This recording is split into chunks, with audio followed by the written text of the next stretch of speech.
La notion de risque est indissociable de la vie.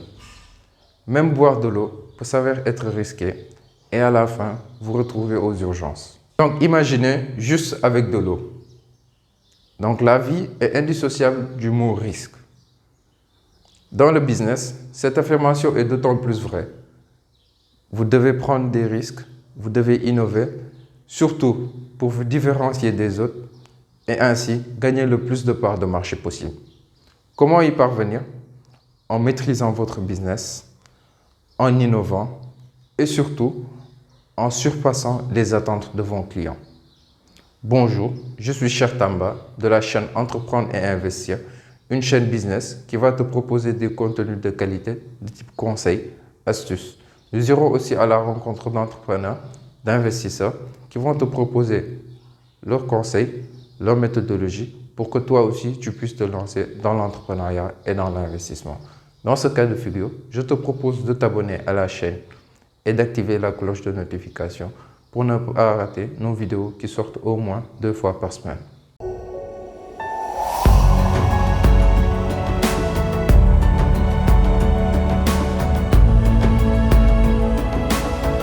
Le premier point dont on va parler aujourd'hui, c'est la maîtrise de votre business.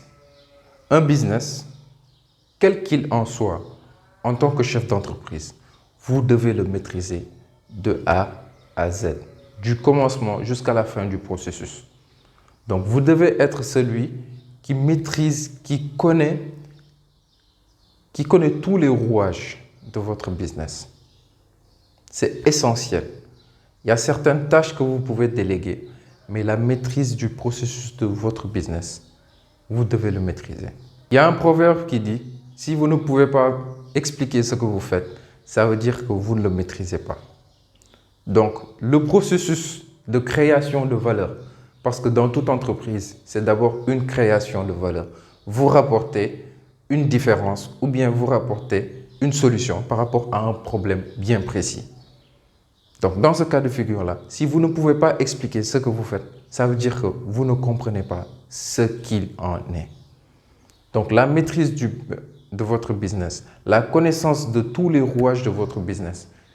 La délégation, oui, elle peut venir, mais après. D'où la notion de commencer petit. C'est très important. Commencer petit. Une entreprise, voilà, vous pouvez la constituer avec des milliards, mais il faut d'abord un temps d'adaptation. Surtout, commencer le business petit, le maîtriser, connaître les rouages, voilà, connaître tous les processus de fabrication, de développement, de mise sur le marché et de lancement de produits. Tout ça, c'est important.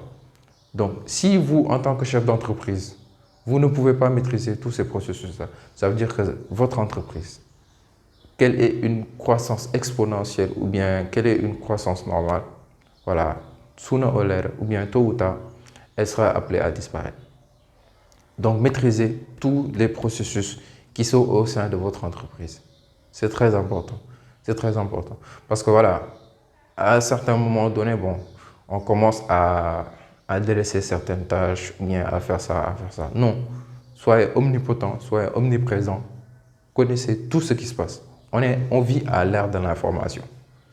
Et à l'ère de l'information, si vous n'êtes pas informé sur tout ce qui se passe, c'est impossible. Connaître les tendances de votre marché. Dans le marché des smartphones, nous savons tous que Apple est de très loin l'entreprise qui la drive, c'est-à-dire l'entreprise qui est numéro 1, la leader au niveau de ce marché-là. Apple crée des tendances. Avec l'apparition de son iPhone 10, tout le secteur a transformé ses iPhones pour juste copier le modèle de Apple. Juste pour vous dire que vous devez créer les tendances. Vous devez créer les tendances en tant que chef d'entreprise ou bien en tant qu'entreprise. Dans votre secteur d'activité, c'est vous qui devez diriger comment est-ce que les tendances seront ou bien comment est-ce que je vais ajuster ces tendances par rapport à mon marché. Faites tout pour être le leader, pour diriger votre marché. Parce que être suiveur, c'est très compliqué. Vous devez à chaque fois vous battre pour juste avoir des marges bénéficiaires qui sont très petites. Alors que quand vous êtes en situation de leader, vous dictez les prix, vous dictez les tendances, vous dictez les stratégies marketing, vous dictez tout. Vous dictez tout.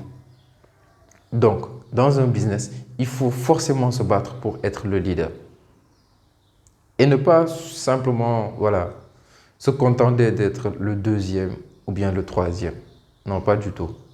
Au contraire, même, ce serait même une erreur.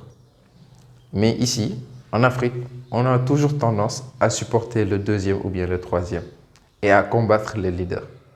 Je ne sais pas si c'est psychologique ou bien si c'est naturel chez nous, mais on aime toujours supporter le deuxième plutôt que le meilleur. Alors que voilà, toute entreprise a pour vocation d'être le leader dans son marché. Connaître les tendances de votre marché, les maîtriser. Et si vous pouvez le faire, dictez les tendances même. Dictez les tendances. Dites voilà, nous on va marcher comme ça et les autres ils vont vous suivre.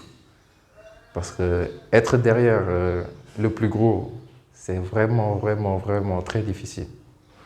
À chaque fois, vous devez vous adapter. Vous devez vous adapter. Vous devez vous adapter.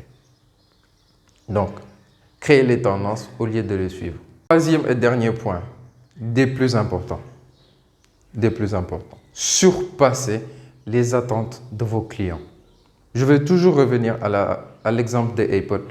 Apple crée toujours des tendances, mais aussi réussit à surpasser les attentes de ses clients. À chaque fois, ils nous ramènent des produits exceptionnels. Voilà, ils sont juste bluffants. Juste bluffants. Vous vous dites à chaque fois, quand Apple fait doit sortir un événement ou bien un nouveau produit, tout le monde va s'attendre, voilà, quel est le produit qu'ils vont sortir, comment est-ce qu'il est, quelles sont les caractéristiques à chaque fois, parce qu'ils ont l'habitude à chaque fois de nous proposer des produits haut de gamme, de très grande qualité. En plus de ça, ça surpasse toujours nos attentes. Donc cette stratégie-là, quand vous l'appliquez, à chaque fois, certes, je dis, elle est très pénible parce qu'à chaque fois, vous devez surpasser les attentes. Donc vous devez travailler encore plus, vous devez innover encore plus. Mais en contrepartie, l'attente client ou bien la satisfaction clientèle sera beaucoup plus importante que tout. Et le client, il sera prêt à débourser au moins 1000 $, c'est-à-dire au moins 650 000 pour juste un téléphone. 1000 $. Donc, quelle est l'entreprise ici qui est capable de recevoir 1000 $ de la part d'un client juste pour un téléphone? Il en existe, mais pas beaucoup. Parce que nous savons tous que Apple mise sur la qualité du produit plutôt que la quantité. Donc, ils essaient à chaque fois d'upgrade, augmenter la qualité du produit qu'ils vont nous proposer. Surpasser à chaque fois les attentes de vos clients, que ce soit en termes de produits, que ce soit en termes de services, que ce soit en termes de services après-vente. Tout ça, il faut à chaque fois miser la barre très haut, mettre la barre très haut, dans tous les domaines possibles. Mettez la barre très haut. De ce fait, vous allez transformer le client en prospect, leads, en client et puis en fan. Ces trois étapes-là, si vous réussissez à les faire, votre business, il sera toujours au top. Il sera toujours au top. Donc, essayez à chaque fois de surpasser les attentes de vos clients. Surpasser. J'espère vraiment que cette vidéo t'a plu. Commente-la, partage-la, like-la et surtout, abonne-toi à la chaîne. Nous proposons ce type de conseils, ce type de vidéos applicables tout de suite, maintenant, soit aux débutants ou bien directement aux chefs d'entreprise.